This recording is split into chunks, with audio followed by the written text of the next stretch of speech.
just wanted to do a quick preview of the camera I'm working on since the features came out in the API last week. This camera is going to replace the one we use on the Drax files and recordings that Drax does in the studio. It's also going to be in a number of places like Harvest Park for Harvest Dance to have automated camera positions that we can easily switch to so we can stream without having one person actually run a camera. And it can be used for a whole lot of other things like shooting machinima and so on. So it's made up of you configure the camera position. So the camera scripting is pretty well done. All the basic things that you can do with the camera, I've already written the code. And so then what you do is you set up camera positions you call that use those functions that move the camera, rotate the camera, and so on. So if we look at it, I'm going to go ahead and do a quick demo of some of those things. So you start by, you can see the camera, it's down here. I made a little camera, a little really poor little mesh of a little camera so you can see it. You can turn that on, or you can make it transparent so if you have people, you don't want the people to see the camera, they won't, or you can have the camera there so people know where the camera is at. It's up to you. Again, that's configurable. Now, if you look at it, I'm going to go ahead and turn on the camera. Right now, you're in the regular camera mode, which you control with your keyboard. But if you say camera on, it's going to switch it over to my script. Camera on. And you'll see where the camera is, and the camera was facing forward on the floor there. And so just camera on, well, oh, there I am facing on the floor. So I'm in that camera right now. And now I can't move the camera at all. I can't move it with the mouse. I can't move it with my keyboard until I type the command camera off. So there we go. It's camera on. Now I'll go ahead and just, right now I'm controlling it through chat, although they're really just simple messages being sent. So anything that would deliver a simple message with these names, whether that be PC keyboard commands, or I could make a little control board and so on, where you could press buttons and have it go down, or have different angles go out. But here we're going to go ahead and I'll just do a couple. I have some pretty long names for my camera names so I remember what they do. So for example, this first is a long look at the host, and what that'll do is give you kind of a long view of the host. There it is. And see, that's a cut camera. I have different kinds of cameras. I have cut cameras, dolly cameras, orbit cameras. So this is a cut camera, and it immediately jumps to that position. It doesn't take time to get there, it just immediately gets there. I can, for example, I have the concept of host and guest you set as well. So basically you can, I can set up the camera to do something on a host or do something on a guest. So I could do close-ups or behind the shoulder and so on, and I'll show that in some later ones as we get closer to actually implementing it. So if I want to go ahead and have it do something to show you kind of move the camera, I'm going to go do a zoom in. So I want to do it on the host. So host zoom in 1, I think it's called, if I check it up, yeah. So you'll see what this will do is it's going to zoom in on from this position into the camera's into a close-up position of the avatar. And again, I programmed that. So if the avatar was to move somewhere else, and I type that again, it would again stick it right in front of his face. So it's not a position. I have two different kinds of positioning. I have global positioning, which is a specific position you want the camera to be in regardless of where people are.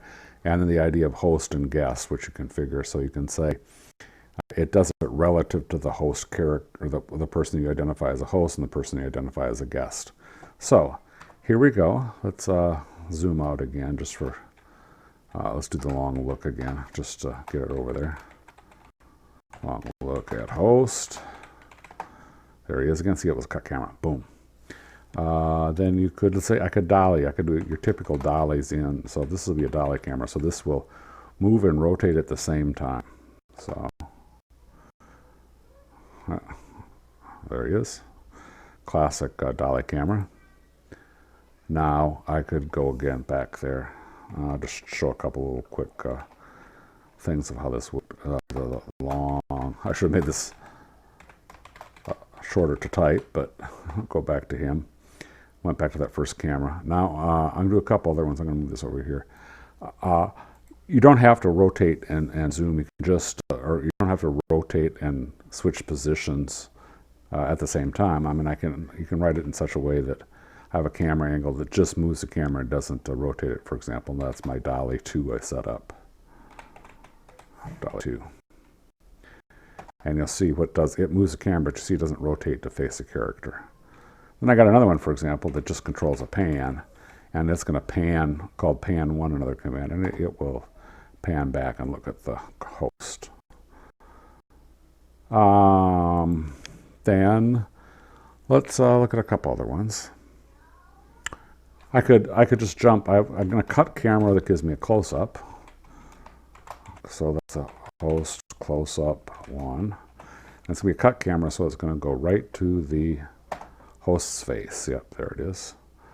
I have a host over the shoulder 1, and that'll give an over the shoulder thing. I'm assuming there's a guest the other one. I have the same one for guest, but I don't have a guest in this scene. But if I did, it would go ahead and go over his shoulder. You can swap back forth between over the shoulder slots, so like typical in a conversation you would do.